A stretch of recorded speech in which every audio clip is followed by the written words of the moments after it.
పరిచయం చేయడానికి, ఆయన మార్గాలను సరాగం చేయడానికి వచ్చిన యోహానే ది యోహాను. ఏమి యోహాను? షార్ట్ కట్ లో బాప్తిస్మం ఇచ్చే యోహాను. రెండో ఆయన ఎవరంటే, అంటే దీనికి రెఫరెన్స్లు ఉన్నాయి, ఇది ప్రాముఖ్యం కాదు కాబట్టి నేను నేరుగా చెప్పుకుంటూ వెళ్ళిపోతాను, ఎందుకంటే చాలా వాక్యాలు చూడాలి కాబట్టి. రెండో ఆయన ఎవరంటే పేతురు, తర్వాత ఆంద్రేయ. వాళ్ళ తండ్రి పేరు కూడా ఏంటంటే యోహాను. పేతురు, ఆంద్రేయ వీళ్ళిద్దరు సహోదరులు. వీళ్ళ తండ్రి ఎవరు? ఆయన పేరు కూడా యోహాను. మొదట ఆయన పేరు బాప్తిస్మం ఇచ్చే యోహాను. రెండో యోహాను ఎవరు? పేతురు, ఆంద్రేయ యొక్క తండ్రి, ఆయన పేరు కూడా యోహాను. మళ్ళీ మూడో ఆయన ఎవరంటే మార్కు అని మారు పేరు కలిగిన యోహాను. మార్కు అను మారు పేరు కలిగిన యోహాను. ఈయన ఎక్కడ మనకు కనబడతాడంటే అపోస్తల కార్యాల్లో ఈయన ఈ బర్నబా బంధువుడు అన్నమాట. ఈ బర్నబా పౌలు సువార్త దండయాత్ర చేస్తున్నప్పుడు వీళ్ళ మధ్యలో వదిలిపెట్టి వెళ్ళిపోతాడు. అందుని బట్టి మరలా వచ్చినప్పుడు ఈ పౌలుకి బర్నబాకి ఈ విషయంలో కొంచెం వాళ్ళకి గొడవైనట్టు అలా మనం చూస్తాం. కాబట్టి ఈయన మార్కు అనే యోహాను కనబడతాడు, మారు పేరు. తర్వాత నాలుగు ఆయన ఎవరంటే ప్రధాన యాజకుని బంధువు, ఆయన ఒక యోహాను మనకు కనబడతాడు. చివరిగా మనకు తెలిసినటువంటి ప్రాముఖ్యమైనటువంటి యోహాను ఎవరో అపోస్తలుడైన యోహాను. ఈయన చరిత్రను మనం చూసినట్లయితే ఈ యోహాను తల్లి పేరు ఏం పేరంటే సొలోమి. ఏం పేరుమా? సలోమి. తండ్రి పేరు జబదయి. తండ్రి పేరు ఏం పేరు? జబదయి. ఇతని వృత్తి ఏంటి? జాలరి. ఏం వృత్తి? జాలరి అంటే చేపలు పట్టేవాడు అన్నమాట. అంటే ఈ గలిలయ సముద్రంలో ప్రాంతంలో ఉండేవాడు, గలిలయ సంబంధించిన వాడు అనమాట. ఆ సముద్ర ఒడ్డు నుండి పడవలు నడుపుతూ చేపలు పట్టేవాళ్ళు వీళ్ళు. ఈ యోహాను కానీ అతని సహోదరుడు ఎవరు? యోహాను అతని సహోదరుడు యాకోబు. ఎవరు? ఇవన్నీ సింపుల్ విషయాలు మనకు తెలిసి ఉండాలి, అసలు వాస్తవంగా మీరు ఆలోచిస్తా ఉంటారు. కాబట్టి ఇది అతని క్లుప్త చరిత్ర. ఇతడు ఎలా పిలువబడ్డాడంటే మత్తయి సువార్త 4:21 మనం చదివినట్లయితే యేసుక్రీస్తు ఎలా పిలుచుకున్నాడు అనేసి మనం చూసినట్లయితే మత్తయి సువార్త 4:21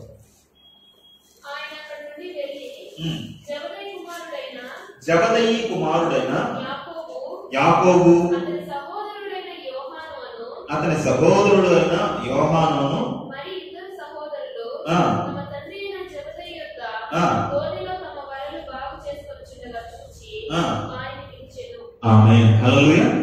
అంటే ఇతడు జాలరు కదా. ఈ జాలరైన ఇతడు తన సహోదరుడైన అన్న అయినటువంటి యాకోబు ఇద్దరు ఏం చేస్తున్నారంటే వాళ్ళకి షిప్లు ఉన్నాయన్నమాట. ఆ షిప్పుల్లో చేపలు పట్టి తర్వాత వలని ఏదో సరి చేసుకుంటా అంటే ఆ సమయంలో చెవులు ఇచ్చారంట యేసుక్రీస్తు వర్ణించాడు. అప్పుడు ఏం చేశారు వాళ్ళు? వెంటనే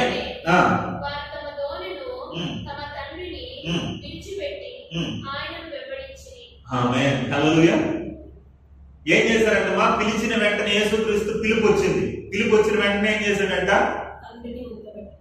అతనికి ఉన్న షిప్పుల్ని, ఆ వలల్ని, అతను పట్టిన చేపల్ని, చివరికి తండ్రిని అందరిని వదిలిపెట్టి ఏం చేయాలంటే యేసుక్రీస్తుని వెంబడించాడంట. అంటే బైబిల్ చెప్తాంది యేసు కన్నా దేవుని కన్నా ఎక్కువగా నువ్వు దేన్ని ప్రేమించినా నువ్వేం కావు? పరలోకానికి కానీ దేవునికి కానీ నువ్వు పాత్రుడు కాలేవు. అందును బట్టి వీళ్ళు ఏం చేశారంటే అన్నింటినీ యేసుక్రీస్తు పిలిచిన వెంటనే వదిలిపెట్టారు. ఇప్పుడు మనల్ని పిలిచాడు అనుకో, ఆదివారం చర్చి ఉందన్నమ్మా రెండమ్మా అన్నాం అనుకో, కొంతమంది ఏం చేస్తారంటే సాగులు చెప్తారు, ఏమో మాకు పని ఉంది లేదా మాకు టైం లేదు అని కొంతమంది. అంటే దేవుడు ముందర ఇదే మాట చెప్తావా? నాకు టైం లేదనేసి. నీకు సమయాన్ని ఇచ్చిన దేవుడు వచ్చాడు అనుకో, పిలిచాడు అనుకో, ఈ మాట చెప్తారా? నాకు టైం లేదనేసి. చాలా మంది టైం లేదంటారు, అంత బిజీ పర్సన్స్ అయిపోయారు. అన్నిటికీ టైం ఉంది కానీ దేనికి టైం లేదు? దేవుని మందిరానికి రావడానికి టైం లేదంట. దేవుని రాకడ వచ్చినప్పుడు కూడా ఇదే చెప్తారేమో మన వాళ్ళు. దేవుని రాకడ వచ్చినప్పుడు కూడా దేవుడా నా కూతురికి పెళ్లి చేయాలి, నా పిల్లలకు ఉద్యోగాలు రావాలి, ఇల్లు కట్టడం మధ్యలో ఆగిపోయింది, లేదా ఒక పొలం కొనాలనుకుంటాడా అని ఏమైనా సాకులు చెప్తారేమో తెలియదు. కానీ ఇక్కడ యోహాను గారు ఏ సాకులు చెప్పకుండా ఏం చేశాడంటే వెంటనే వాళ్ళన్నీ విడిచిపెట్టి యేసుక్రీస్తుని వెంబడించాడు. హల్లెలూయా. కాబట్టి ప్రేమైన దేవుని పిల్ల ఇలాంటి మంచి పిలుపు యోహాను జీవితంలో మనం చూస్తాము. తర్వాత ఇతని గురించి మనం చూసినట్లయితే కొన్ని విషయాలు మనం చూద్దాం. యేసుక్రీస్తుకి యోహాను గారు ఎంత దగ్గరగా ఉన్నారో మనం కూడా అలా దగ్గరగా మార్చబడాలి. దాన్ని బట్టి మొట్టమొదటిగా యోహాను దగ్గరగా ఉన్న సందర్భాలు మనం చూద్దాం. యేసుక్రీస్తుకి మత్తయి సువార్త 17వ అధ్యాయం 1వ వచనం.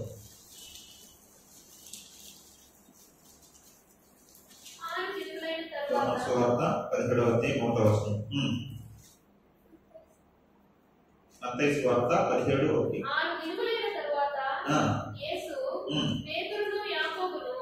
అతని సహోదరుడైన యోహానును వెంటబెట్టుకొని ఎత్తైన ఒక కొండ మీదకి ఏకాంతంగా పోయి వారి ఎదుట రూపాంతరం పొందెను. ఆమేన్. హల్లెలూయా. ఎవరిని వెంటబెట్టుకొని పోయినాడమ్మా? రూపాంతరపు కొండ మీదకి వెళ్తా అన్నాడు. కొన్ని సందర్భాలు చూస్తున్నాం యోహాను యేసుక్రీస్తుకి దగ్గరగా ఉన్నాడు. ఎలా ఉన్నాడు? మన జీవితాల్లో కూడా మనం ఎలా మారాలో యోహాను చూసి నేర్చుకోవాలి.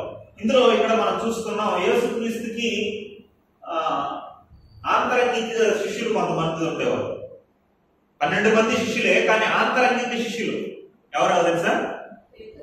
పేతురు, ముగ్గురు ప్రాముఖ్యమైన వాళ్ళు. అందులో పేతురు, యోహాను, యాకోబు. వీళ్ళు ముగ్గురు ఆంతరంగిక శిష్యులు. ఈయన రూపాంతరం చెందేటప్పుడు ఎవరున్నారు అక్కడ? మన యోహాను గారు కూడా ఉన్నారు. హల్లెలూయా. అంటే మన జీవితాల్లో కూడా మనం ఎలాంటి అనుభవంలోకి వెళ్ళాలంటే చాలా మంది మారు మనసు పొందుతూ ఉంటారు. ఈ రోజు ఒక రకమైన మారు మనసు, రేపు ఒక రకమైన మారు మనసు, ఎల్లుండి ఒక రకమైన మారు మనసు. మీరు మారు మనసు పొందొద్దండి. మారు మనసు పొందారనుకో మీరు మళ్ళీ మారిపోయే అవకాశం ఉంటుంది. కానీ మీరు ఏమవ్వాలంటే రూపాంతరం చెందాలి. ఏమవ్వాలన్నా? రూపాంతరం చెందారనుకో మళ్ళీ ఏం కాదు, మళ్ళీ వెనక్కి తిరగరు, మళ్ళీ వెనక్కి మారిపోరు. మారు మనసు పొందితే మారే అవకాశం ఉంటుంది, కానీ రూపాంతరం పొందితే మారే అవకాశం ఉండదు.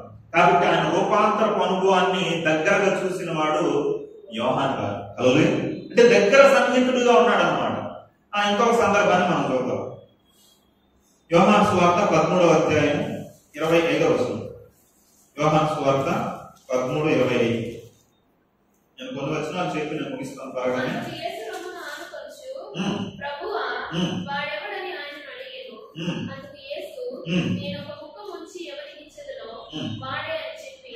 చాలా మనకు ఒక సబ్జెక్ట్ ఇక్కడ వచ్చేసింది. ఇక్కడ యోహాను గారు మనకు కనపడతాడా అంటే శిష్యులందరిలో చిన్నవాడు ఎవరో తెలుసా? యోహాను. అందరికన్నా చిన్నవాడు అన్నమాట. చూడడానికి చాలా చక్కగా ఉంటాడు. చిన్నవాడు కాబట్టి అతనికి అంతగా గడ్డ మంచి ఉండేది కాదు. ఒక రకంగా చూడడానికి చాలా అందంగా కనపడేవాడు అన్నమాట. అందరికన్నా చిన్నవాడు. కాబట్టి ఇతడు ఎక్కడ అనుకునేవాడంట? యేసుక్రీస్తు రొమ్మున అనుకునేవాడంట. ఎక్కడ అనుకునేవాడంటమా? అంటే రొమ్మున అనుకోవడం అంటే ఆయన దగ్గరగా ఉంటాడు. హల్లెలూయా. చూడండి, అన్ని చోట్ల మీరు గమనిస్తారంటే నేను చూపించవలసిన అన్నింటిలో అందరి శిష్యులందరిలో కన్నా దగ్గరగా ఉన్నవాడు యోహాను. యేసుక్రీస్తు చేత ప్రేమించబడిన వాడు యోహాను. బైబిల్ ఎవరి గురించి కూడా వచనం ఉంది. ఏముందంటే యేసుక్రీస్తు చేత ప్రేమించబడిన వాడు అంటే యోహాను. పేతురు గురించి చెప్పలా, యాకోబు గురించి చెప్పలా, మత్తయి మిగిలిన వాళ్ళ ఎవరి గురించి చెప్పలా. కానీ యోహాను గురించి మాత్రం రాయబడిన మాట ఏంటంటే యేసుక్రీస్తు చేత ప్రేమించబడినవాడు. ఎందుకంటే చిన్నవాడు, రెండోది ఆయనకి దగ్గరగా ఉన్నవాడు. ఆయన దాన్ని ఏమంటారు, టేబుల్ మీద కూర్చున్నప్పుడు శిష్యులందరూ 12 మంది కూర్చున్నారు అనుకోండి, ఆయన పక్కన ఎవరు ఉంటారంట? యోహాను. దీన్ని తీసుకొని ఒక ఆయన చిత్రం అన్నాడు. మీరు అక్కడక్కడ చూస్తూ ఉంటారు. యేసుక్రీస్తు యేసుప్రభు వారు బల్ల ఇచ్చేటప్పుడు యేసుక్రీస్తు మధ్యలో ఉంటాడు. ఏ పక్క ఒక 6 మంది, ఏ పక్క ఒక 6 మంది శిష్యులు కూర్చున్నట్టు ఒక చిత్రపటం మనకు కనబడుతుంది. దాన్ని ఎవరు వేసారు తెలుసా? డావిన్సీ అనే ఆయన వేసి దాన్ని పెడితే మన వాళ్ళు దాన్ని తీసుకొని ఒక సినిమా తీశారు. డావిన్సీ కోడ్ అనేసి ఒక సినిమా తీశారు. చూసారా మీరు డావిన్సీ కోడ్ అనే సినిమా? ఆ మధ్యకాలంలో చాలా వివాదాస్పదమైన సినిమా అది. ఆ సినిమా అర్థం ఏంటంటే ఆ చిత్రపటాన్ని తీసుకుని డావిన్సీ అనే వ్యక్తి ఏ ఉద్దేశం చేశాడో మనకు తెలియదు. మంచి ఉద్దేశం చేసినాడో అది చెడ్డ ఉద్దేశం చేసినాడో మనకు తెలియదు. కానీ వీళ్ళు దాన్ని తీసుకుని ఒక సినిమాని తీశారు. ఏంటో తెలుసా ఆ సినిమా అర్థం? యేసుక్రీస్తుకు వివాహం అయింది, ఆయన కూతురు పుట్టింది అంటే ఆయన భార్య పేరు ఏం పేరు అంటే మగ్దలేని మరియా. మగ్దలేని మరియా ఉంది కదా, పాపాత్మురాలైన మరియా. ఆయన వివాహం చేసుకున్నాడు, ఆయన సిలువలో చనిపోలేదు, స్పృహ తప్పినాడు, ఆయన సమాధిలో పెట్టిన తర్వాత మరలా లేచి వచ్చేనాడు. తర్వాత మగ్దలైన మరియాను తీసుకొని వివాహం చేసుకున్నాడు, ఒక కూతురు పుట్టింది. ఆయన వంశాలన్నీ అభివృద్ధి చెందుకుంటా వచ్చి చివరికి ఒక హీరో ఉంటాడు అనమాట. వీడు ఎదుగుతా ఉంటాడు, ఏదో ఆడికి దొరుకుతుంది అనమాట. ఆమె వివాహం చేసుకుంటాడు. ఆ సినిమా అర్థం ఎందుకంటే, ఆ సినిమాకి ఎందుకు అలాంటి ఆలోచన వచ్చిందంటే ఆ చిత్రపటం ద్వారా. ఆ చిత్రపటంలో చూసారు అనుకోండి, ఒక వ్యక్తి ఏం చేసింటాడు తెలుసా, యేసుక్రీస్తు అట్లా మాట్లాడుతూ ఉంటాడు, ఈ వ్యక్తి ఇట్టా వాడంటాడు. ఆ వ్యక్తిని చూసారు ఎలా ఉంటుంది తెలుసా, లేడీ లాగా ఉంటాడు చూసేదానికి. కాబట్టి ఇట్లా వాడింటాడు కాబట్టి ఆయన మెల్లిగా ఇట్లా పొట్ట పెట్టినారు టేబుల్ కింద. టేబుల్ కింద ఉంటే పొట్ట కనపడుతుంది అంటే, వీడు చిత్రీకరించిన టేబుల్ కింద ఏముందంటే ఇలా పొట్ట ఉంది, అందుకే అలా పోయింది. ఎందుకంటే ఆ కేసాలు కూడా లేవు, లేడీ లాగా కనపడుతుంది కాబట్టి ఈమె మగ్దలేని మరియా అనేసి. అంటే ఒక శిష్యుడు చచ్చిపోయాడు కదా, ఎవరో చచ్చిపోయినాడు. ఇప్పుడు చచ్చిపోయినాడు కాబట్టి 11 మంది ఉండాలి, 12 మంది ఉండాలంటే ఇందులో మగ్దలేని మరియానే అని చెప్పాడు. వాస్తవానికి 12 మంది శిష్యులు ఇంకోరిని ఎన్నుకున్నాడు, భక్తి అని. అది ఒకటి కింద. కాబట్టి ఇలా ఒక వివాదాస్పదమైనది. కానీ వాస్తవం ఏంటంటే బైబిల్ చెప్తా ఉంది, వాళ్ళెవరుమా ఆయన దగ్గరగా ఉన్న వ్యక్తి, ఆనుకున్న వ్యక్తి, లేడీలా కనపడే ఆ వ్యక్తి, అందంగా కనపడే వ్యక్తి ఎవరంటే యోహాను గారు. హల్లెలూయా. కాబట్టి ఈ యోహాను గారి గురించి మనం చూసినట్లయితే ఈయనకి యోహాను గారికి ఒక పేరు కూడా పెట్టాడు దేవుడు. ఏం పేరు తెలుసా? యోహానికి యాకోబు. ఏం పేరు పెట్టాడు చెప్పండి మీరు, ఏదైనా మీకు ఐడియా ఉంటే. తెలుసా? ఉరిమెడు వారు అంట వాళ్ళు. వాళ్ళు ఎవరంటమా? వాళ్ళకి ఏమని పేరు పెట్టాడు? ఉరిమెడు వారు. చూడండి వచనం చూడండి కావాలంటే,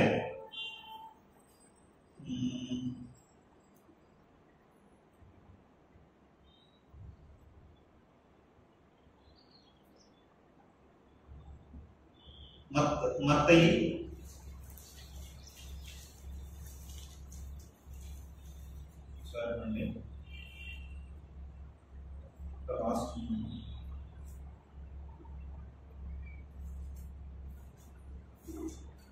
'ఉరిమెడు వారు' అనేసి వాక్యం ఉంటుంది ఒకటి.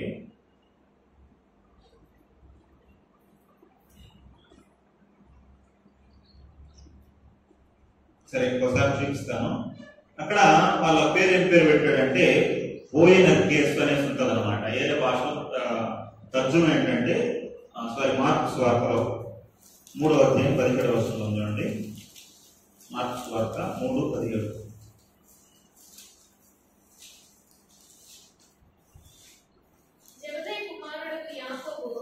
అతని సహోదరుడు యోహాను, వీరిద్దరికీ ఆయన బోయనర్కేసు అని పేరు పెట్టాను. బోయనర్కేసు అనగా ఉరిమెడు వారు అని అర్థం అంట. హల్లెలూయా.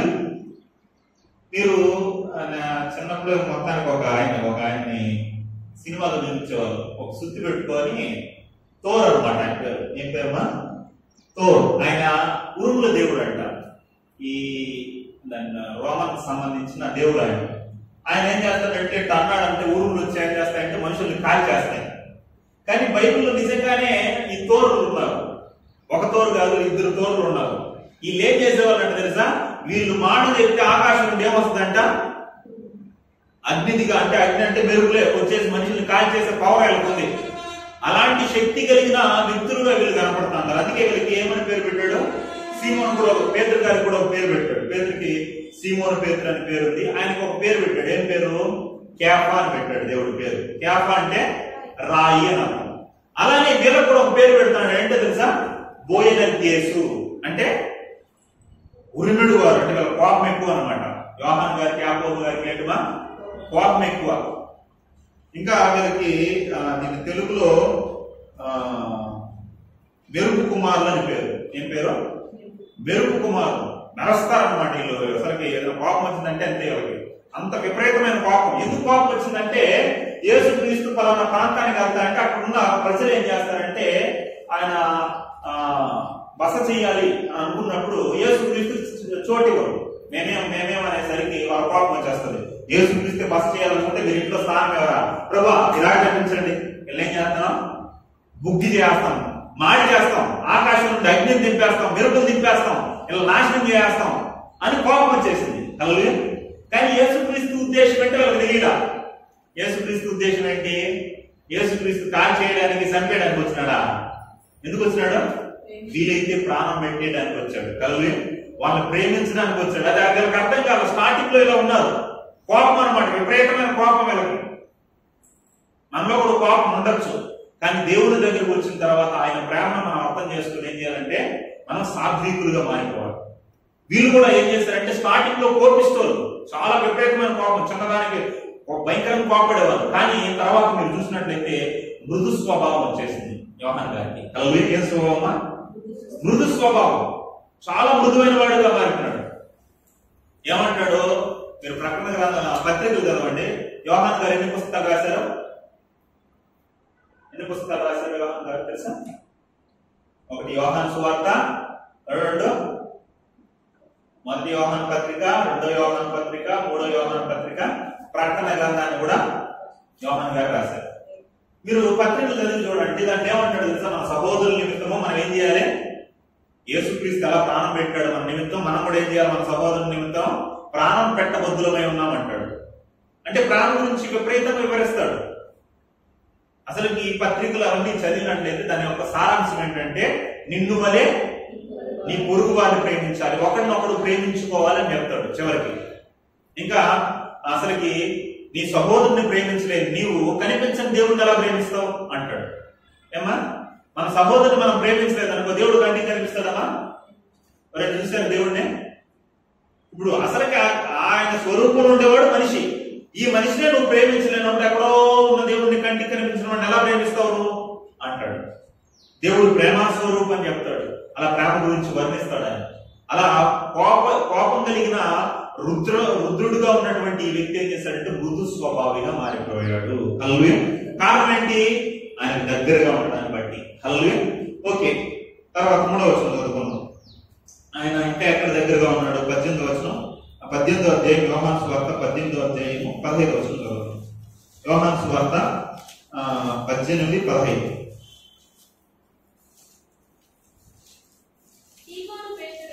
సీమోను పేతురును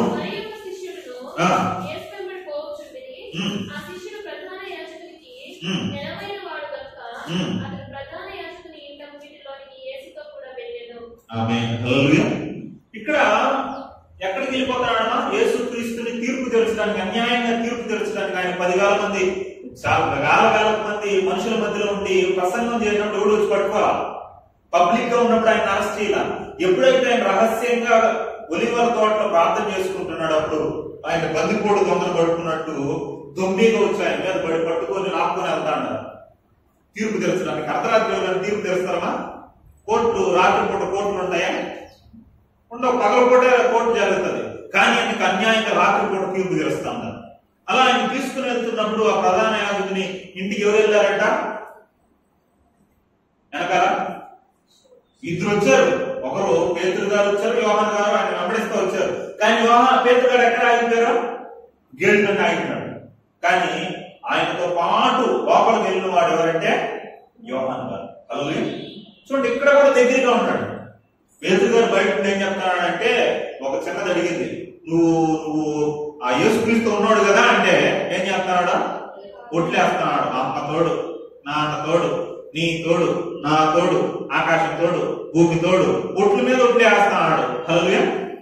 ముమ్మాడలా ఏం చేశాడంటే ఒట్లేసి యేసుక్రీస్తు ఎవరు అనేసి నాకు తెలియదు అనేసి పొంకాడంట. అలా పేతురు గారు తప్పారు, కానీ యోహాను గారు ఏం చేశారంటే అంత మనకు చివరి వరకు ఆయన వెంబడిస్తా అన్నాడు. ఆయన విడిచిపెట్టలా. హల్లెలూయా. అంటే మనం కూడా ఎటువంటి సమస్యలు వచ్చినా మనం బాప్తిస్మం తీసుకున్నప్పుడు ప్రమాణం చేస్తాం, యేసుక్రీస్తుని సొంత రక్షకుడిగా అంగీకరిస్తాను. ఎన్ని కష్టాలు వచ్చినా, ఎన్ని బాధలు వచ్చినా, ఎన్ని ఇరుకులు వచ్చినా, ఎన్ని ఇబ్బందులు వచ్చినా యేసుక్రీస్తుని విడిచిపెట్టకుండా ఉంటావు, అంతవరకు నమ్మకంగా ఉంటావు, సేవకులు లోపడతావు, సంఘాన్ని ప్రేమిస్తావు, ఎన్నో వాగ్దానాలు చేస్తాం. చివరికి ఏం చేస్తామంటే ఏదైనా శోధన, ఏదైనా కష్టం వచ్చిందంటే దేవుడిని విడిచిపెట్టి వెళ్ళిపోతాం. కానీ యోహాను అలాంటి వాడు కాదు. హల్లెలూయా. ఇంకా ఎంతవరకు వెళ్ళాడు చూడండి, ఇంకా ఎంత దగ్గరికి వెళ్ళాడు చూడండి. అదే యోహాను సువార్త 19వ అధ్యాయం 26-27 వచనాలు చదువుదాం.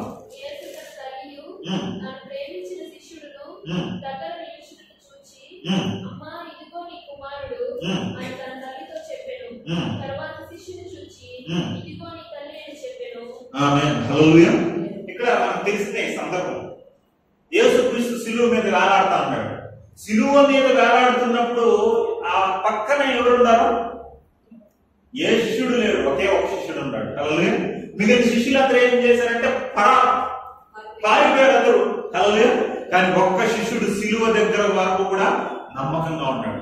కాబట్టి నన్ను కూడా సిలువ ఆయన మాత్రం నేను విడిచిపెట్టను, నేను భయపడను, ఆయన నాకు కావాలి అనేసి ఏం చేశాడంటే ఆయన రొమ్మున ఆనుకున్నటువంటి యోహాను గారు ఆ సిలువ దగ్గర నిలబడుతున్నాడు. మిగిలిన ప్రభా నీ కోసం ప్రాణం ఇచ్చేస్తాను ఆయన అన్న పేతురు లేడు అక్కడ, ఏ శిష్యుడు లేడు అక్కడ. కానీ యోహాను గారు అక్కడ మనకు కనపడతా అంటారు. ప్రియమైన దేవుని పిల్లారా, అప్పుడు యోహాను గారికి యేసుక్రీస్తు తల్లిని అప్పగించినట్లు, తల్లి బాధ్యతను ఆయనకు అప్పగించినట్టు మనం చూస్తాం. తర్వాత ఆయన మరియ గారు చనిపోయేంత వరకు ఎఫెసు అనే పట్టణంలో ఉండి, ఇప్పటికి కూడా మరియ సమాధి ఎఫెసు పట్టణంలో మనకు కనపడతారు. అక్కడ సంఘ పెద్దగా ఉన్నాడు అనమాట. ఎఫెసు పట్టణాన్ని నడిపిస్తూ, అక్కడ సంఘాన్ని నడిపిస్తూ ఒక సంఘ పెద్దగా అక్కడ ఉంటూ మరియను చూసుకుంటూ మరి చనిపోయిన తర్వాత అక్కడే సమాధి చేశారు. తర్వాత ఈయన చరిత్ర ఇంకా ఉంది, అక్కడ వరకు ఉన్నారు అనమాట. కాబట్టి చూసుకుంటా ఉన్నాడు. ప్రియమైన దేవుని పిల్లరా, సిలువ వరకే కాదు, ఎంతవరకు కావాలని ఒక తల్లి ఏం కోరుకుంది తెలుసా? జబదయ్య తల్లి ఎవరు? అదే జబదయ్య కుమారులు అనమాట. వీళ్ళ తల్లి ఎవరు? సలోమి.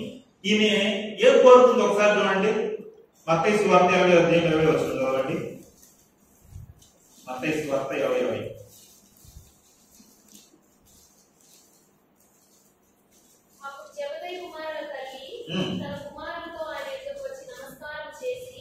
ఒక మనం చేయబోగా నీవేమి కోరుచున్నావని ఆయన అడిగెను. అందుకామె ఈ రాజ్యమందు ఈ నా ఇద్దరు కుమారులలో ఒకడు నీ కుడి వైపునను ఒకడు నీ ఎడమ వైపునను కూర్చుట సెలవిమ్మని ఆయనతో అనెను. ఆమేన్. హల్లెలూయా.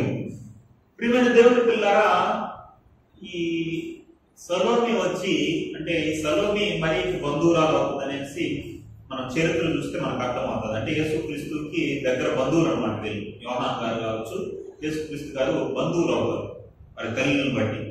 కాబట్టి ఈ సలోమి వచ్చి యేసుక్రీస్తుని అడుగుతాము ఏమని, అయ్యా భూమి మీద ఎలా ఉంటాడు నా కుమారుడు? యోహాను కావచ్చు, యాకోబు గారు కావచ్చు, అందరు శిష్యులు ఒక లెక్క, కానీ మా పిల్లలు ఒక లెక్క. 12 మంది శిష్యులు ఉన్న మీకు దగ్గరగా ఉండేది ఎవరు? రూపాంతర కొండ దగ్గరికి వచ్చింది ఎవరు? ఇంకా ఒక శతాధిపతి కుమార్తె చనిపోయినప్పుడు కూడా ఆమె లేపడానికి గదిలోకి ఎవరు తీసుకుని పోయినాడు? పేతురు, యోహాను, యాకోబు. కాబట్టి 12 మందిలో నా కుమారులు నీకు దగ్గరగా ఉన్నారు కదయ్యా. అందరూ ఇంకా యోహాను ఇంకా దగ్గర. ఎంత దగ్గర? నువ్వు ప్రేమించిన శిష్యుడు, తర్వాత నీ రొమ్మును ఆనుకున్న శిష్యుడు, ఇంత దగ్గరగా నీ భూమి మీద బాగా దగ్గరగా ఉన్నాడు. కాబట్టి పరలోకంలో కూడా ఎలా ఉండాలి? నా పిల్లలో నీకు దగ్గరగా ఉండాలి. హల్లెలూయా. కాబట్టి అందుకనేసి ఏం చేస్తామంటే నాది ఒకే ఒక కోరిక. ఏం కోరిక?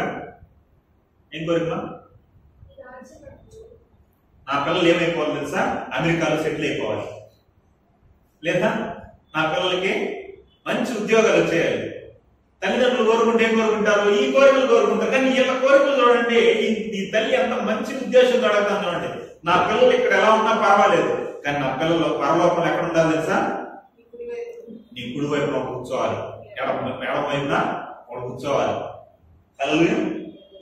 ప్రియమైన దేవుని పిల్లారా, కాబట్టి భూమి మీద దగ్గరగా ఉండాలి, పరలోకం వచ్చిన తర్వాత నా పిల్లలు నీకు దగ్గరగా ఉండాలి అని కోరుకుంటే యేసుక్రీస్తు ప్రభువు వారు ఏమన్నారు? చదవండి.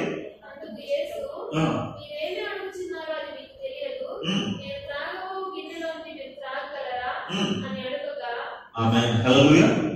అంటే యేసుక్రీస్తు ఒక గిన్నెలో తాగబోతున్నాడు. అదేంటంటే సిలువ శ్రమలు. కాబట్టి నువ్వు దగ్గరగా ఉండాలని కోరుకుంటా ఉంటావు. ఎంత దగ్గరగా? కుడి వైపున ఒకడు, ఎడమ వైపున ఒకడు కూర్చోవాలని కోరుకుంటాడు. మనం ఎలా కోరుకుంటామా? మనం ఏం కోరుకుంటాము? ప్రభువా పరలోకంలో ఒక మూలైన పడిపోయినా పర్వాలేదు నాయన, ఆ నరకంలోకి పోకుండా పరలోకంలో ఒక మూల సెటిల్ అయిపోయినా పర్వాలేదు నాయన, ఇంక పెద్ద స్థానం కూడా మాకు అవసరం లేదు, మూల కూర్చుని ఆ మూల పడేసేయండి మమ్మల్ని చాలు అని మనం కోరుకుంటాం. ఎందుకని? మన బ్రతుకులు అలా ఉంటాయి కాబట్టి. హల్లెలూయా. కానీ వీళ్ళ తల్లి ఏం చేసిందంటే ఈ కోరిక కోరుకున్న తర్వాత యేసుక్రీస్తు ఏమంటున్నాడంటే, అమ్మా నేను తాగబోయేది నా గిన్నెలోది వీళ్ళు తాగగలరా, పొందుకోగలరా, చేయగలరా అన్నప్పుడు వాళ్ళే ఉన్నారు, మేము చేయగలము అన్నారు. హల్లెలూయా. మేము త్రాగగలము అన్నారు. అంటే వీళ్ళ భవిష్యత్తు చేశాడు యేసుక్రీస్తు. వీళ్ళ గతాన్ని చూశాడు. గతంలో వీళ్ళు ఎలాంటి వాళ్ళు? ఇప్పుడు గతంలో వాళ్ళు కోపిస్తున్న వాళ్ళకి ఏం పేరు పెట్టాడు? ఉరిమెడి వారు, బోయన కేసు, అంటే వీళ్ళ స్వభావం లాంటిది అని చూశాడు, అర్థం చేసుకున్నాడు, పెట్టాడు పేరు. ఇప్పుడు వీళ్ళ భవిష్యత్తును చూశాడు. ఇది మాట చెప్పిన వెంటనే భవిష్యత్తులో వీళ్ళు ఏమవుతారు తెలుసా? మొట్టమొదటి అపోస్తుల్లో మొట్టమొదటి హతసాక్షి ఎవరు? అపోస్తుల్లో మొట్టమొదటి హతసాక్షి యాకోబు. ఎవరన్నా? మొట్టమొదటి అపోస్తుల్లో మొట్టమొదటి హతసాక్షి ఎవరంటే ఖడ్గము చేత నరకబడ్డాడు యాకోబు గారు. చివరి చనిపోయిన అపోస్తులుడు ఎవరు? యోహాను గారు. అపోస్తులుడైన యోహాను. చూడండి, ఫస్ట్ చచ్చిపోయిన వాడు యాకోబు కత్తి చేత, మొట్టమొదటి హతసాక్షి. చివరిలో చచ్చిపోయిన అపోస్తులుడు ఎవరంటే యోహాను గారు. యోహాను గారిని ఏం చేశారంటే ఆయన్ని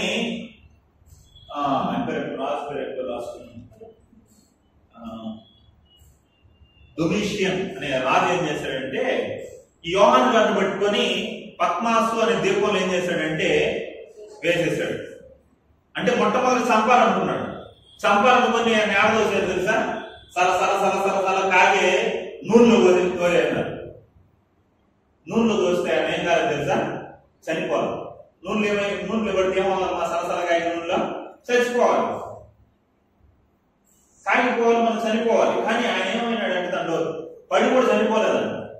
అందుని బట్టి మరలా ఏం చేశారంటే అతను తీసుకొని పోయేసి విష పురుగులు లేదా విష సర్పాలు ఉండే ఒక బావిలో వేశారంట చచ్చిపోవాలనేసి. అక్కడ రోజునే చచ్చిపోలేదంట. ఒక తర్వాత అట్టి తాండ్ర ఏదో అంటారు, ఆ తాండ్ర కేసు ఏం చేశారంటే ఆయన దాన్ని కట్టేసి రంపాలతో పోసారంట. ఆ తాండ్ర తెగిపోయింది కానీ ఆయన మాత్రం చనిపోలేదంట. అలా చనిపోకుండా ఉంటే ఇతన్ని బతికుండగానే బాధ పెట్టాలి, ఇతని జీవితం ఎందుకు కనిపించాలి ఇతనికి అనేసి ఆ ఉద్దేశంతో ఏం చేశారంటే ఈ డొమిషియన్ అనే రాజు ఏం చేశాడంటే చక్రవర్తి అతన్ని పద్మాస్ అనే దీపంలో ఏం చేశాడంటే వేసేశారు బానిసగా. ఒక గుహలో ఏం చేశారంటే అతన్ని వేసేసారు అనమాట. ఇప్పటికి కూడా దాన్ని ఏమంటారంటే టర్కీ అనుకుంటారు. ఆ టర్కీ అనే ప్రాంతంలో ఇప్పటికి కూడా ఆ గుహలో ద్వీపం అంటే తెలుసమ్మా, దాని చుట్టూ నీళ్లు ఉంటాయి అనమాట, మధ్యలో భూమి ఉంటుంది. ఆ దీవులు ఏం చేశారంటే అతన్ని వేసేసి ఒక గుహలో దోసిపెట్టేశారు. ఆ గుహ ఇప్పటికి కూడా మనం టర్కీ దేశం వెళ్తే అక్కడ ఆ దీవులు మనకు కనపడుతుంది. ఆ గుహ మీద ఏం చేశారంటే ఒక చిన్న గుడి లాంటిది కట్టి ఆయన దేంట్లో అయితే దోసిపెట్టారో అక్కడ ఒక సిలువ పెట్టారు అనమాట. కాబట్టి అందులో ఒక చిన్న కిటికీ లాగా ఉంటే దాంట్లో నుండి మాత్రం వెలుగు పడేదాన్ని, మొత్తం చీకటి. ఆ వెలుగులో కూర్చొని ఏం చేశాడంటే చివరి యోహాను పత్రిక రాశాడు. దేవుడు ప్రత్యక్షతను పొందుకొని ఏం చేశాడంటే యోహాను పత్రికని ఆ చిన్న వెలుగులో రాశాడు అన్నమాట. కాబట్టి అలా ఆయన్ని చంపాలనుకున్నాడు. కాబట్టి అందును బట్టి దేవుడు చూశాడు, యాకోబు అయితే ఇలా చచ్చిపోతాడు, యోహాను అయితే చివరి వరకు ఉండి నా కోసం ఆయన కూడా చనిపోతాడు అనేసి చూశాడు. కాబట్టి ఏమన్నాడు, మీరు తాగగలరు, మీరు పొందగలరు, కానీ మీరు ఏం చేయలేరు, నా కుడి పక్కన కానీ అన్నం పక్కన కానీ కూర్చోలేదు, ఎందుకంటే అది నా స్వాధీనంలో లేదా తండ్రి స్వాధీనంలో ఉందని చెప్పాడు. హల్లెలూయా. కాబట్టి ఇప్పుడు ఏమైనా దేవుని పిల్లరా సిలువ వరకు అంతం వరకు వీళ్ళు దేవుని కొరకు నిలబడాలా అనే తీర్మానం కలిగిన వారు, దేవునికి దగ్గరగా ఉన్న వాళ్ళగా మనం చూస్తున్నాం. తర్వాత యోహాను సువార్త 20:4 వస్తుంది. యోహాను సువార్త 20:4.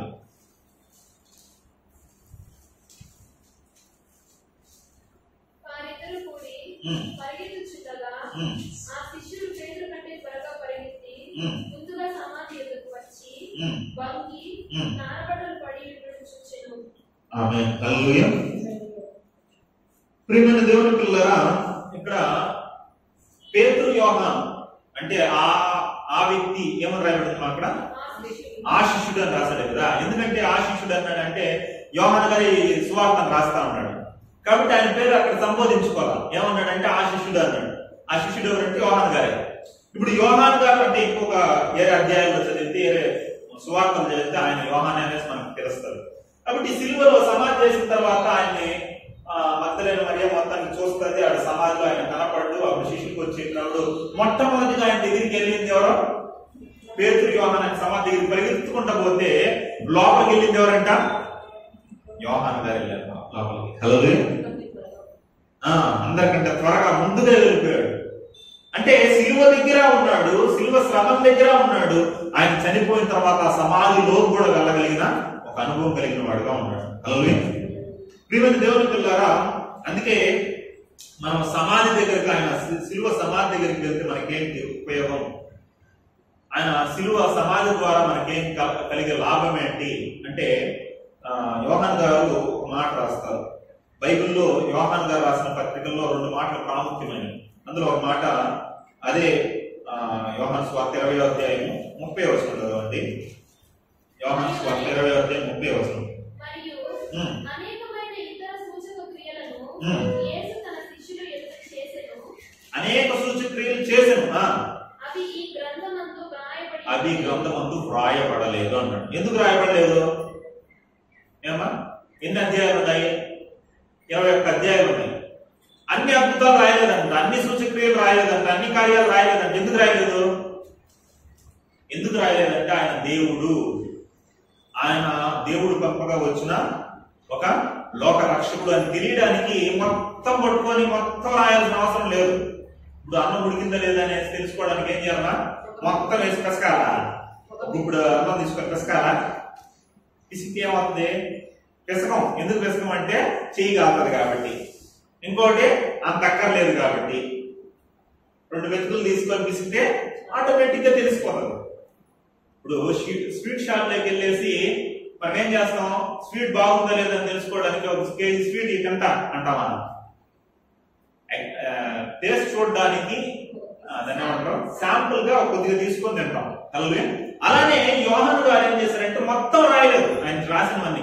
ఆయన దేవుడి కుమారుడు. మీకు ఇంకోటి తెలుసో తెలీదు, 4 సువార్తలు ఉన్నాయి కదా, 4 సువార్తల్లో 4 ఎందుకు రాశారంటే ఆయన ఎవరు ఎలాంటి వాడని తెలియపరచడానికి 4 విధాలుగా రాశారు. మత్తయి గారు ఏం తెలియపరిచాడంటే ఆయన గ్రంథం ద్వారా యేసుక్రీస్తు ఎవరంటే ఆయన రాజు అని తెలియజేస్తారు. ఏమని తెలియజేస్తాడమ్మా?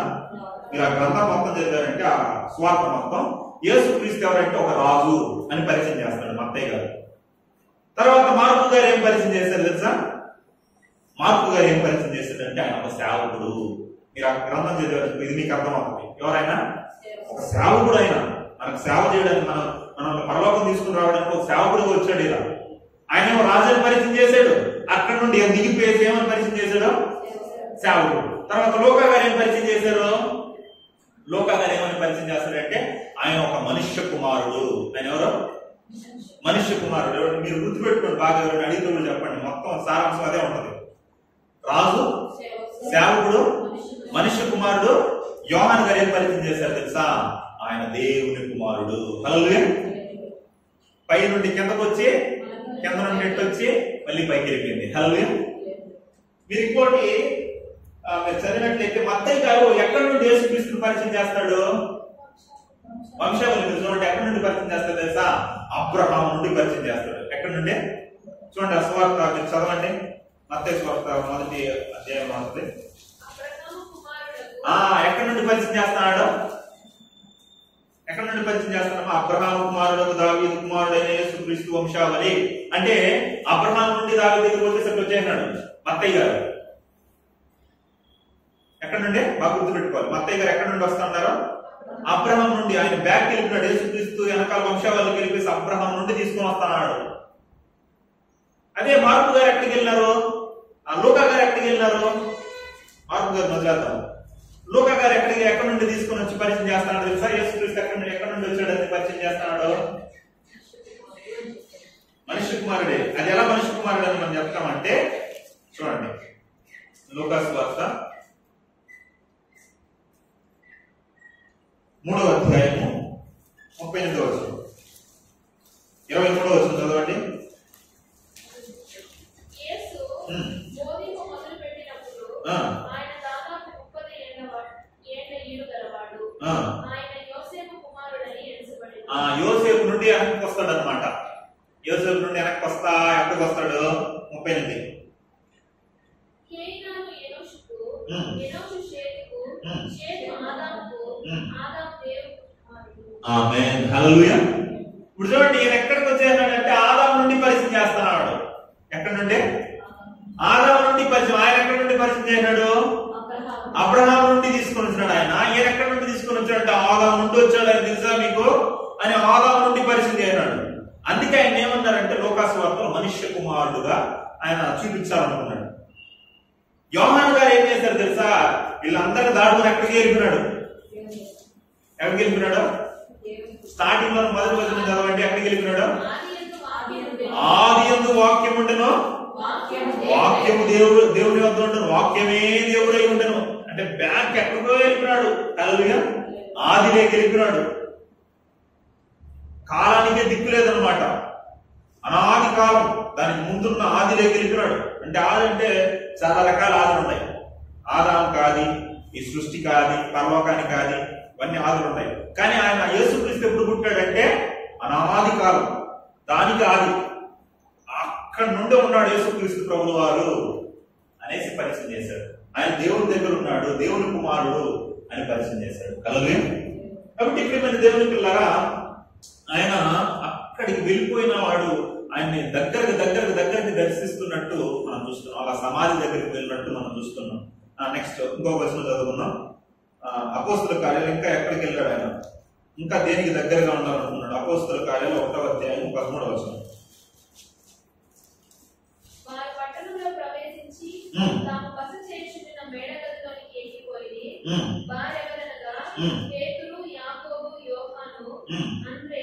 పేతురు, యోహాను, యాకోబు. అంటే ఇక్కడ పరిశుద్ధాత్మను పొందే అనుభవంలో కూడా మొట్టమొదటి ఎవరు కనపడతా అంటారు? దగ్గరలో పేతురు, తర్వాత యోహానే. హల్లెలూయా. దేవునికి దగ్గరగా పరిశుద్ధాత్మను పొందుకోవాలనుకో. అసలు మనకు చాలా మంది పరిశుద్ధాత్మ అనుభవం ఉండదు, పరిశుద్ధాత్మను పొందుకోవాలన్న ఆలోచన ఉండదు. పరిశుద్ధాత్మ ఎలా వస్తుందో మనలోకి? బాప్తిసం తీసుకున్నాడు పరిశుద్ధాత్మ దేవుడు మనలోకి వస్తాడు. మనం దేవుడి కొరకు బ్రతుకుతా ఉంటే ఆయన మనలో బలపడతా ఉంటాడు. అలా పరిశుద్ధాత్మతో నేను నింపబడాలి, పరిశుద్ధాత్మను పొందుకోవాలి అన్న అనుభవం చాలా మందిలో ఉండదు. కానీ యోహాను గారు పరిశుద్ధాత్మను పొందుకోవడానికి ముందుంటాడు. అలాగే నెక్స్ట్ ఇంకొక సందర్భాన్ని అపోస్తుల కార్యాలు 3వ అధ్యాయం 1వ వచనం త్వరగా చెప్పి ముగిస్తాను. అపోస్తుల కార్యాలు 3:1.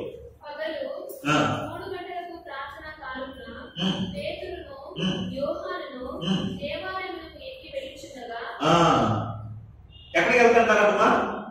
పేతురు, యోహాను ఎక్కడికి వెళ్తుంటారంట? అంటే దేవుని మందిరానికి ఎలా ఉన్నాడు? ఆయన దగ్గరగా ఉన్నాడు. హల్లెలూయా. దేవుని మందిరానికి వెళ్ళాలనే ఒక తపన, ఉదయ కాలంలో నేను దేవుని మందిరానికి వెళ్ళాలి. మనం దేవుని మందిరానికి వెళ్ళాలంటే ఏం చేయాలన్నా? అప్పటికప్పుడు ఎవరో పిలిస్తేనో అట్ట రావాలా, సిద్ధపడి రావాలా? మనం సిద్ధపాటు ఉండాలి. ఒక ఏదో ఊరు వెళ్తామా, లేదా వేరే రైలు ఎక్కాలి, లేదా ఫ్లైట్ ఎక్కాలంటే ఏం చేస్తాం? సిద్ధపడతాం. ముందుగానే సిద్ధపడిపోవాలి. మనకి ఏమేమి అవసరం అన్ని సిద్ధపడిపోతాం. చాలా మంది ఆదివారం ఏం కావాలంటే అప్పుడు ఎత్తుకుంటా ఉంటారు. ఏమేమి కావాలి, బట్టలు ఏం కావాలి, పుస్తకాలు ఏం ఎత్తుకోవాలి, ఇందా కాలం ఎత్తుకున్నాం లేదా అప్పుడు సిద్ధపడతా ఉంటారు. మీరు ముందుగానే సిద్ధపడిపోవాలి. అలాగే మందిరానికంటే నేను మందిరానికి వెళ్తాను, దేవుని సన్నిధానానికి వెళ్తాను, దగ్గరికి వెళ్తాను కాబట్టి నేను ముందుగానే సిద్ధపడాలన్న ఆలోచన మనలో ఉంటారు. అలాగే కాబట్టి ఓకే, ఇది దేవుని మందిరానికి దగ్గరగా ఉన్నట్టు మనం చూస్తున్నాం. తర్వాత అపోస్తుల కార్యాలు 8:14.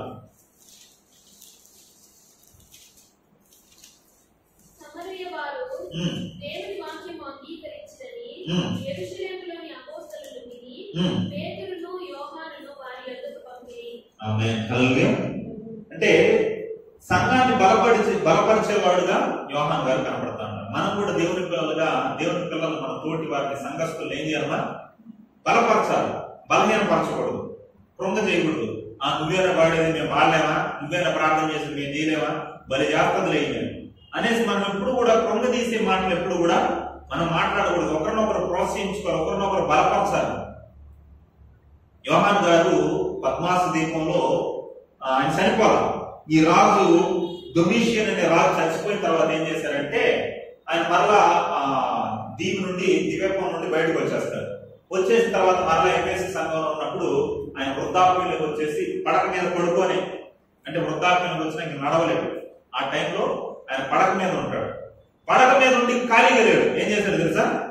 పడక మీద నుండి కూడా సంఘాలను దర్శిస్తూ ఆ పడక మీద నుండి వాళ్ళకి మంచి మాటలు, మంచి వాక్యాలు చెప్తూ వాళ్ళని ఏం చేశాడంటే బలపరిచాడంట. అలా 96 ఏట మరణించాడు ఆయన. కాబట్టి ప్రియమైన దేవుడి పిల్లరా, మనం చనిపోయేంత వరకు ఒక దైవ సేవకుడు అంటాడు, నా చెయ్యి ముద్ద కలిపి నా నోటికి అందించేంత వరకు నేను దేవుని మాటల్ని ప్రకటిస్తాను అంటాడు. అంటే ఇంక ముద్ద నోట్లోకి వెళ్ళదంటే ఇంక చచ్చిపోతాను నేను. కాబట్టి నా నోటిలో నేను ముద్ద పెట్టుకోగలిగేంత వరకు నా జీవిత కాలం అంతా నేను సువార్త ప్రకటిస్తాను, దేవుని పని చేస్తాను, సంఘాన్ని బలపరుస్తాను అంటాడు. అలాగే కాబట్టి మనం సంఘాన్ని బలపరిచే యోహాను లాగా మనం ఉండాలి. తర్వాత చివరిగా ఈ మాట చదువుకుందాం. గలతీయులకు రాసిన పత్రిక 2:8. గలతీ 2:8.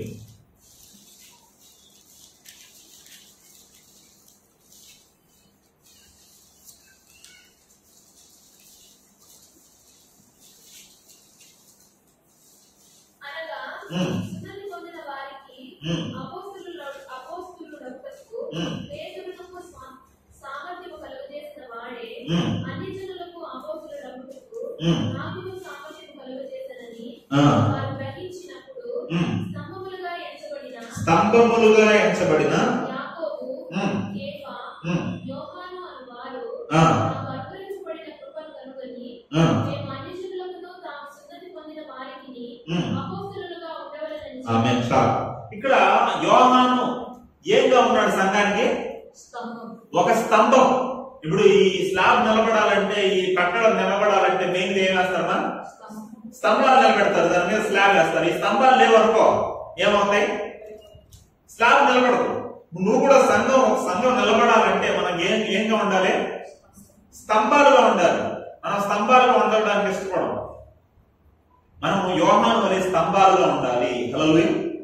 ఏమంటే దేవునికి ఇలా దగ్గరగా యోహాను లాగా మేము జీవిస్తే మాకేం వస్తుందండి? దగ్గరగా యోహాను జీవించిందంతా మాకు చెప్తా అన్నారు. మేము దగ్గరగా ఉన్నాం అనుకో ఆయనకి, మాకేం వస్తుంది? మనకేం వస్తుంది తెలుసా? మనం ఆయనలా మారతాం. హల్లెలూయా. ఎలా మారతామా? ఆయనలా మారతాం. ఇప్పుడు అయస్కాంతం ఉంది, అయస్కాంతానికి ఇరుపు ముక్కలు ఏదైనా దగ్గర విడైనాం అనుకో, ₹1 బిల్లో పిన్నిస్ ఏదో ఒకటి పెట్టామనుకో, నేను ఎగ్జాంపుల్ తీసుకొని చూపించింటే బాగుంటుంది. అయస్కాంతాన్ని మీరు దాన్ని అయస్కాంతం పెట్టారనుకో, దానికి ₹1 బిల్ల తగిలించండి, ఈ ₹1 బిల్లకి ఇంకో బిల్ల తగిలించండి, ఆటోమేటిక్ ఏమవుతుంది తెలుసా? ఆ ₹1 బిల్ల ఈ ₹1 బిల్లని ఆకర్షిస్తుంది. హల్లెలూయా. కారణం ఏంటంటే ఇది అయస్కాంతానికి దగ్గరగా ఉంది కాబట్టి. హల్లెలూయా. మనం కూడా దేవునికి దగ్గరగా ఉన్నాము, ఆయనలా మనం మారుతాం. మన ద్వారా కొంతమంది ఆత్మలు దేవుని దగ్గరికి వస్తాయి, మన ద్వారా దేవుని మందిరం బలపరచబడుతుంది. హల్లెలూయా. కానీ చాలా మంది ఆయనలా మారరు. ఆయనలా మారాలంటే మందిరానికి రావాలి, ఆయనలా మారాలంటే ఆయన దగ్గరగా ఉండాలి. దగ్గరగా ఉండాలంటే మనకు అన్ని సదుపాయాలు ఉండాలన్నమాట. పాస్టర్ గారి దగ్గరికి వచ్చి, ఏమన్నా ఇంత ముందుగా సంఘానికి రాకుండా ఏదో చర్చికి వెళ్తా ఉన్నావు, ఇప్పుడు మరలా 5 రోజుల తర్వాత మరలా వచ్చావు, ఏంటమ్మా కారణం అంటే, అదే పాస్టర్ గారు అదే ఫ్యాన్లు వేశారు కదా మీరు చర్చిలో, అందుకని వచ్చినాను పాస్టర్ గారు అని అంట. ఎందుకు వచ్చిందంట? అంతకుముందు ఫ్యాన్లు లేవు కదా, ఇప్పుడు ఫ్యాన్ వేశారు అందుకే వచ్చినాను పాస్టర్ గారు అంటే, 6 ఫ్యాన్లు వేసినారు కాబట్టి అక్కడికి వచ్చింది. 10 ఫ్యాన్లు వేస్తే ఇంకో చోట పోతుంది అనమాట. హల్లెలూయా. దానికోసం రాకూడదు, నువ్వు యేసుక్రీస్తులా మారడానికి రావాలి. కొంతమంది ప్రార్థన పెట్టుకుంటా ఉంటారు, ప్రార్థన పెట్టుకుంటే ఎందుకు ప్రార్థన పెట్టుకుంటారో వాళ్ళకి తెలియదు. అడిగామనుకో, కొడుకుని అడిగాము, నాయన ఏరా మీ అమ్మోళ్ళు ప్రార్థనకు రమ్మన్నారు, ఏం సంగతి? వాళ్ళు చెప్పడం, మీరు రండి పాస్టర్ గారు ప్రేరికి రండి అంటారు. ఏం కారణం అర్థం కాదు. సరే ఏమైనా కారణం ఏంటంటే, అదే మా నాన్న నాకు సైకిల్ కొనిచ్చినాడు అందుకే ప్రేరు పెట్టుకున్నాం. ఓహో అవునా? వాళ్ళ అమ్మ దగ్గరికి పోయి అడిగాం అనుకో, అమ్మ ఎందుకు మా ప్రేరు పెట్టుకున్నారంటే, అదే పాస్టర్ గారు పైన స్లాబ్ వేస్తున్నాము అందుకని ప్రార్థన పెట్టుకున్నాం. వాళ్ళ నాన్న అడిగామనుకో, ఏ లేదు పాస్టర్ గారి మధ్యలో నాకు ప్రమోషన్ వచ్చింది అందుకని ప్రార్థన పెట్టుకున్నాం. వాళ్ళ అమ్మని అడిగినాం అనుకో, ఏ లేదు ఆయన ఒక శుభకార్యం పెట్టుకున్నాం ఇంట్లో అందుకని పిలిచిన ఇంట్లో. అంటే నలగకి తెలియదు ఎందుకు ప్రార్థన పెట్టుకుంటున్నాము. కొన్ని సందర్భాల్లో పోయినామంటే, ఇంటికి పోయినామంటే ఆడేదో పని చేసుకుంటా ఉంటాడు. ఏం బ్రదర్ పని చేసుకుంటున్నాడు, ఏమేమి పని అంటే, ఏం బ్రదర్ వచ్చారంటే, అదే బ్రదర్ ప్రార్థన కదా. ఓ ప్రార్థన, మా అమ్మ నాకు చెప్పలేదే, మా భార్య నాకు చెప్పలేదే అంటే, కుటుంబంలో ఉండే వాళ్ళకే తెలియదు ప్రార్థన చేసి. ఇలాంటి ఆసక్తి ఉంటే మనం యేసుక్రీస్తులా మారలేము. మనం ఏం చేయాలంటే దేవునికి దగ్గరగా, ప్రతి ఒక్క విషయంలో దగ్గరగా రావాలి. హల్లెలూయా. అప్పుడు ఆయనలో ఉండే జీవం మనలోనికి వస్తుంది. మనం ఏమవుతామంటే తెలుసా? యోహాను గారు అంటారు చూడండి, 5వ అధ్యాయం 24వ వచనం చదవండి. ముగిద్దాం అంటే పక్కన ఉంది. యోహాను సువార్త 5వ అధ్యాయం 24వ నిత్య జీవం కలిగిన వాడు. హల్లెలూయా. ఆయన ఎంత విశ్వాసం ఉంచి ఆయన దగ్గరగా ఉంటే ఏమవుతావు తెలుసా? నిత్య జీవం కలిగిన వాడు. అప్పుడు ఏమవుతావు? ఏం చేస్తామంట? వాడు తీర్పులోనికి రాడు. హల్లెలూయా. మరణంలో నుండి ఏం చేశాడంట? తీర్పులోనికి దాటేశాడంట. హల్లెలూయా. వాడు ఎక్కడికి రాడమా? మరణంలోనికి రాడు. వాడు ఇంకా తీర్పులో నుండి దాటేశాడు అంతే. వాడు జీవంలోనికి. ఇప్పుడు మనకు కొన్ని బస్సులు వస్తాయి. బస్సులు రావాలంటే మదనపల్లి వెళ్ళాలంటే ఎక్కడ వెళ్తాయమా? కలికిరి లోనికి వచ్చి బస్ స్టాండ్ లో దూరి మళ్ళీ బస్ స్టాండ్ నుండి వెళ్తాయి. కొన్ని బస్సులు ఏం చేస్తాయి? నాన్ స్టాప్ అనుకో, ఏమవుతుంది? నేరుగా క్రాస్ అయిపోతా ఉంటాయి. క్రాస్ రోడ్ నుండి నేరుగా. అలా నువ్వు మరణంలోనికి రావంటే నువ్వేం చేస్తావు తెలుసా? మరణాన్ని క్రాస్ చేసి వెళ్ళిపోతావు అంతే. హల్లెలూయా. మరణాన్ని దాటి బైపాస్ చేసి వెళ్ళిపోతావు అంతే. హల్లెలూయా. కాబట్టి ఆయనలోని జీవన నీళ్ళు రావాలంటే నువ్వు సహవాసం చేయాలి. సహవాసం చేయాలంటే ఇప్పుడు నీళ్లు తండి అన్నాం అనుకో, ఎలా తెస్తారు మా నీళ్ళు? మీరు నీళ్లు తెమ్మంటే ఒక బాటలో, ఒక గ్లాసు, ఒక చొమ్ము, ఒక బిందు, ఒక డ్రమ్ము, ఒక ట్యాంక్, దేంతో ఒక దాంతో తెస్తారు. నీళ్లు తెమ్మంటే చేతులు అడ్డు పెట్టుకొని తీసుకొని వస్తారా? నీళ్లు రావాలంటే ఏం కావాలి మనకు? ఏదో ఒక పాత్ర అవసరం. ఈ పాత్ర లేకపోతే మీరు నీళ్లు తీసుకురాలేదు. హల్లెలూయా. మీరు తీసుకురామంటే ఏదో ఒక పాత్ర ఏదో ఒకటి తీసుకొని వస్తారు. ఈ పాత్ర ఎందుకు తీసుకుని వచ్చి నీళ్ళు కదా నేను తీసుకురామని అంటే నీళ్లు ఉండాలంటే ఈ పాత్ర అవసరం అన్నమాట. హల్లెలూయా. ఇప్పుడు జీవం కూడా వచ్చింది ఎక్కడి నుండి? పరలోకం నుండి వచ్చింది. అది రావడానికి ఒక పాత్ర ఏమైనాడంటే యేసుక్రీస్తు శరీరధారిగా ఈ లోకానికి వచ్చాడు. ఆయనతో నేను సహవాసం చేస్తే నాలోకి నిత్య జీవం వస్తుంది, నాలోనికి జీవం వస్తుంది అని మనం గ్రహించాలి. హల్లెలూయా. కాబట్టి ప్రియమైన దేవుని పిల్లలారా, మనం ఆయనతో సహవాసం చేయాలి. సరే, చివరికి ఇంకొక మాట నేర్పుతాను. ఆదికాండం 18:17 చదివండి. ముగించుకున్నాం. ఇంకా చాలా ఉంది, వెళ్ళిపోతా ఉంటుంది. సరే, దీన్ని ముగించుకున్నాం. అప్పుడు యెహోవా నేను చేయబో కార్యము అబ్రహామునకు దాచెదనా, అబ్రహాము నిశ్చయముగా బలము గల గొప్ప జనమును. ఆమేన్. హల్లెలూయా. ఇక్కడ అబ్రహాము దేవుడికి ఎలా ఉన్నాడమ్మా? దగ్గరగా ఉన్నాడు. హల్లెలూయా. మీరు ఒక గుర్తు పెట్టుకోండి, దేవుడు మనకు దగ్గరగా ఉండడం కాదు. దేవుడు ఎప్పుడు మనకు దగ్గరగానే ఉంటాడు. దేవుడు ఎలా ఉంటాడు? ఎప్పుడు మనకు దగ్గరగానే ఉంటాడు. నేను నిన్ను విడువను, ఎడబాయని అన్నాడు. యేసుక్రీస్తు ప్రభు వారు వెళ్తూ ఉన్నారు, యుగ సమాప్తి వరకు సదాకాలము నేను మీతో కూడా ఉంటానన్నాడు. అంటే ఆయన ఎప్పుడు మనతో ఉంటాడు. అది పెద్ద డౌట్ ఏమి లేదు. కానీ నువ్వు ఆయనకు దగ్గరగా ఉంటావు అనేది పాయింట్. ఇక్కడ మనం ఏమవ్వాలి? ఆయనకు దగ్గర కావాలి. దగ్గరగా అయితే ఏమి లాభం అంటే ఇక్కడ మనం చూస్తున్నాం, అబ్రహాము దేవునికి దగ్గరగా ఉన్నాడు. కాబట్టి దేవుడు అంటున్నాడు, నేను నా స్నేహితునికి చెప్పకుండా, అబ్రహాముకి చెప్పకుండా నేను ఏమైనా దాచదనా? హల్లెలూయా. సొదొమ గొమొర్రాను నాశనం చేయాలనుకుంటున్నాడు. ఆ పాపంతో నిండిపోయింది. ఇప్పుడు దాన్ని నాశనం చేయాలంటే ఎవరికి చెప్పాలి? నేను వచ్చి అబ్రహాం చెప్పాలి. ఎందుకంటే అబ్రహాం నాకు దగ్గరగా ఉన్నాడు. ఏది చేయాలని ఎవరికి చెప్పాలి? నేను నాకు దగ్గరగా ఉంటే అబ్రహాంతో చెప్పాలి నేను. కాబట్టి ప్రియమైన దేవుని పిల్లలకు దగ్గరగా ఉంటే ఆయన నీకు చెప్పకుండా ఏమి చేయడు ఆయన. హల్లెలూయా. ఏది చెయ్యాలన్నా నీకేం చేస్తాడో ఖచ్చితంగా చేస్తాడు. ఎందుకంటే ఆయన నువ్వు దగ్గరగా ఉన్నావు. నీకు సమస్తాన్ని. అందుకే శిష్యులు అంటారు, ఆయన అప్పగించే వాళ్ళు ఎవరో యోహాను, నువ్వు దగ్గరగా ఉంటుంది అడుగు అన్నారు. హల్లెలూయా. ఆయన దగ్గరగా ఉంటే ఏదైనా అడిగి మనం పొందుకోవచ్చు. ఏ ఆశీర్వాదాన్ని మనం పొందుకోగలగచ్చు. హల్లెలూయా. కాబట్టి ప్రియమైన దేవుని పిల్లలు ముగిస్తున్నాను. యోహాను వలె, అపోస్తలుడైన యోహాను వలె మనం ఆయనకు దగ్గరగా ఉండడానికి మనం తీర్మానం తీసుకుందాం. నువ్వు దూరంగా మనం ఆవుతో నడిచే కాలం నడవాలన్నా? నడిచే కాలం నడుస్తాం. పెట్టానా? ఇంతేనా మనం నడిచేది? కానీ మనం యేసుక్రీస్తు దగ్గరకు వచ్చేసరికి అక్కడ నడుస్తూ ఉంటాం. దగ్గరగా రండి అయ్యా బాబు అంటే మనం వెనక్కి అనమాట. బాప్తిసం తీసుకున్నప్పుడు నుండి వెనక్కి వెళ్ళిపోతా ఉంటారు. నువ్వు ముందుకు రావాలి, వెనక్కి వెళ్ళకూడదు. హల్లెలూయా. కాబట్టి ప్రార్థన చేసుకున్న అందరూ కూడా కళ్ళు మూసి ప్రార్థనలోకి వెళ్దాం. స్తోత్రం. హల్లెలూయా. ప్రియమైన దేవుని పిల్లలు, విన్న మాటలను బట్టి నీవు దేవునికి దూరంగా ఉన్నావేమో, అపవాది ఆలోచనల చేత నింపబడి వాడి కార్యాలు చేస్తూ దేవుణ్ణి బాధ పెడుతూ ప్రతి విషయంలో దేవునికి దూరం అయిపోతున్నావేమో, ప్రభువా నేను నీకు దగ్గరగా రావడానికి సహాయం చేయండి. యోహాను వలె ప్రతి ఒక్క విషయం నీకు దగ్గరగా ఉండాలనే ఆలోచన, తపన నాలోకి ఉండడానికి సహాయం చేయండి. నేను కొన్ని కార్యాలను బట్టి, కొన్ని బలహీనతలను బట్టి తండ్రి, కొన్ని సన్నివేశాలను బట్టి నేను నీకు దూరం అవుతున్నానేమో, నా హృదయం నీకు దూరంగా ఉందేమో, అయితే నన్ను బలపరచండి ఆయన. నీకు దగ్గరగా ఉండడానికి సహాయం చేయండి. నీకు దగ్గరగా ఉంటే నీవు నాకు చెప్పకుండా నాకు తండ్రి నీవు ఏమీ చేయవు నాయన. నేను అడిగిందంతా మీరు ఇవ్వగలిగే స్థితిలో నేను ఉంటాను నాయన. కాబట్టి మీరు నాకు దగ్గరగా ఉండడం కాదు, నేను నీకు దగ్గరగా రావడానికి సహాయం చేయండి అంటూ తీర్మానపూర్వకంగా ప్రార్థన చేసుకున్నాం. ప్రియమైన దేవుని పిల్లలారా, మహాపరిశుద్ధుడైన ప్రేమ కలిగిన తండ్రి, మీకు వందనాలు, స్తోత్రాలు నాయన. రోజు యోహాను జీవిత చరిత్ర మేము ఆలోచన చేసినట్టయితే ఎన్నో విషయాలు ఉన్నాయి నాయన. ఇంకా చెప్పుకుంటా పోతే ఇంకా ఒక గంట సేపు ప్రసంగం చేయొచ్చు. లాంటి గుణ లక్షణాలు కలిగిన వాడుగా యోహాను మాకు కనపడుతున్నాడు తండ్రి. అతడు జీవించినంత కాలం వృద్ధాప్యంలో నిండు తండ్రి, ముసలి వయసులో సర్వసాధారణమైన మరణం అతనికి వచ్చింది. ఆ వచ్చే కాలపు మధ్యలో నీకు దగ్గరగా అతను జీవించాడు.